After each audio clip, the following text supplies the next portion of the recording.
రాష్ట్ర ఎన్నికల కమిషనర్ రాణి కుముదిని మాట్లాడారు. ఎన్నికల నిర్వహణ కోసం 1379 మంది రిటర్నింగ్ అధికారులు అలాగే 41,773 మంది పోలింగ్ సిబ్బందిని కూడా నియమించామని తెలిపారు.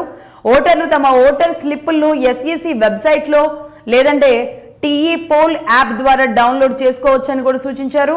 మొత్తం 2,981 వార్డులకు గాను 12,944 మంది అభ్యర్థులు బరిలో ఉన్నట్టుగా తెలిపారు. ఇక మున్సిపాలిటీల వివరాలు చూస్తే 116 మున్సిపాలిటీల్లోని 2,569 వార్డులకు పోలింగ్ జరగనుంది. ఇప్పటికే 9 మున్సిపాలిటీల్లో 12 మంది అభ్యర్థులు ఏకగ్రీవంగా ఎన్నికయ్యారు.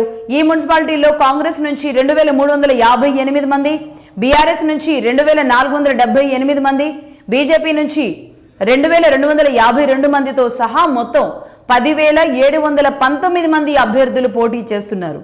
నారాయణపేట జిల్లా మక్తల్ మున్సిపాలిటీలో బీజేపీ అభ్యర్థి ఆత్మహత్య ఘటన ఏదైతే ఉందో ఆ నేపథ్యంలో ఆ వార్డులో ప్రస్తుతానికి పోలింగ్ నిలిపివేసినట్టుగా తెలుస్తుంది. ఎస్ఈసి దానిని వాయిదా వేశారు. ప్రస్తుతానికి మున్సిపాలిటీల పరిధికి వచ్చే వరకు మాత్రం నారాయణపేట జిల్లా మక్తల్ దగ్గర మున్సిపాలిటీల పరిధికి వచ్చే వరకు 6,017 పోలింగ్ కేంద్రాలు ఏర్పాటు చేసినట్టుగా తెలుస్తుంది.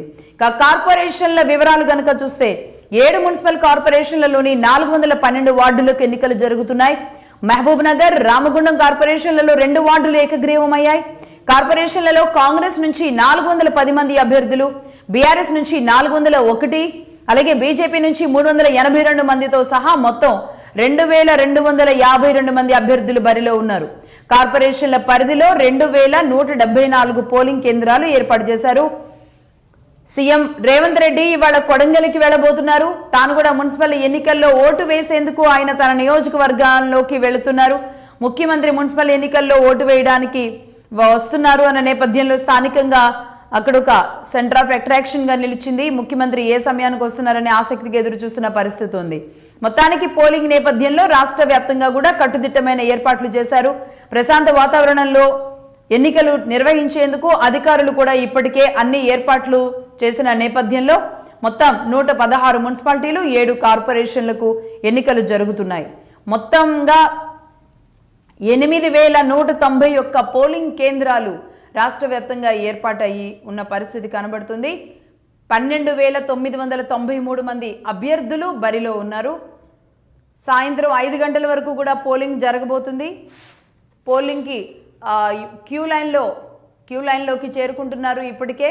ఇప్పటికే దాదాపుగా 5 to 6% వరకు కూడా నమోదైనట్టుగా అయితే తెలుస్తుంది. సాయంత్రం 5 గంటల వరకు మరి 52 లక్షల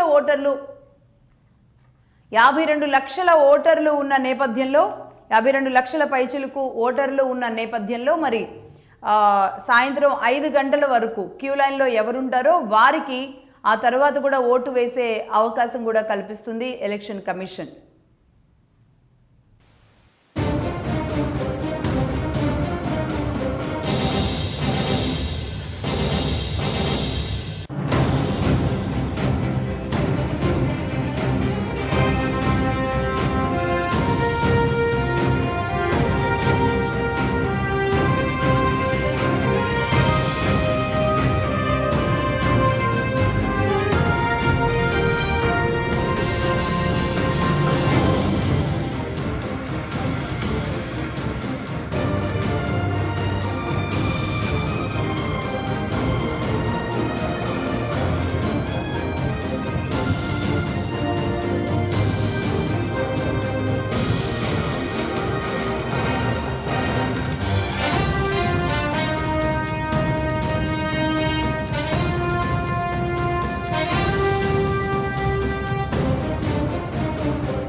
రైట్, ఇవాళ ఎన్నికలు ముగిస్తే రేపు ఒక్కరోజు మిల్లి 13న రిజల్ట్ రాబోతుంది. మున్సిపల్ ఓటరు ఎవరికి ఓటు వేశారు అనేది 13వ తారీఖున కౌంటింగ్తో తేలనుంది.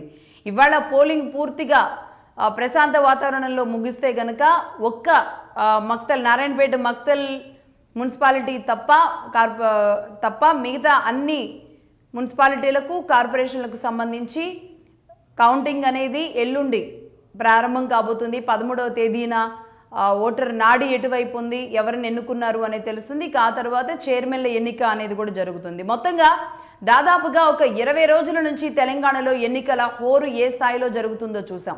ప్రధాన నాయకులే రంగంలోకి దిగారు. అటు బీఆర్ఎస్ పార్టీ నుంచి కేటీఆర్ అంతా తానై ఈ ఎన్నికని నిర్వహించినట్టుగా మనం చూస్తున్నాం. అటు జూబ్లీ హిల్స్ ఎన్నిక విషయంలో కూడా కేటీఆరే అంతా తానయ్యారు.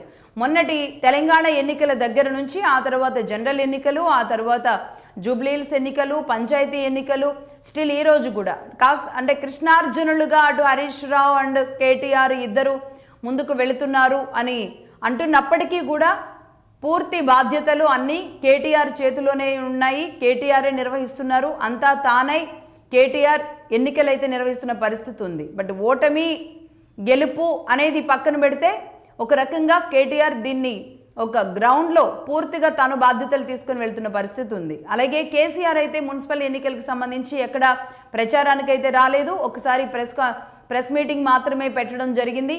ఆయన మీడియాతో మాత్రం మాట్లాడడానికి మీడియా చిట్చాట్ ఒకటి మాత్రమే ఏర్పాటు చేశారు తప్ప ఎక్కడా రాలేదు. అదే పరిస్థితులు ఇటు బీఆర్ఎస్ పార్టీ విషయం ఇంకొకటి కనుక గమనిస్తే ఫోన్ ట్యాపింగ్ విషయంలో కేసీఆర్ని విచారించడం, ఆయన నివాసానికే వచ్చి విచారించడం అనేది తెలంగాణ సమాజం ఎలా చూస్తుంది? మున్సిపల్ ఎన్నికల్లో ఇది ఎక్కడైనా రిఫ్లెక్ట్ అవుతుందా? ఇదే ఒక ఎత్తు అయితే, ఇంకొక వైపు కాంగ్రెస్ కూడా ఎక్కడ తన దూకుని తగ్గించలేదు. ముఖ్యంగా ఇక్కడ కేటీఆర్ అయితే అక్కడ రేవంత్ రెడ్డి, వీళ్ళిద్దరి మధ్య యుద్ధం ప్రధానంగా నడుస్తుంది.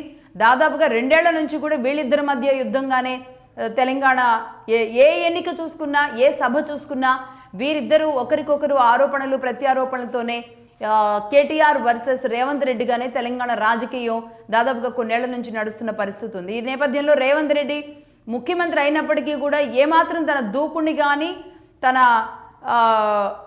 తగ్గించని పరిస్థితి ఉంది. అదేవిధంగా ముఖ్యమంత్రి అయినప్పటికీ కూడా ఆయన తిట్టడంలో కూడా ఏమాత్రం వెనక్కి తగ్గని పరిస్థితి ఉంది.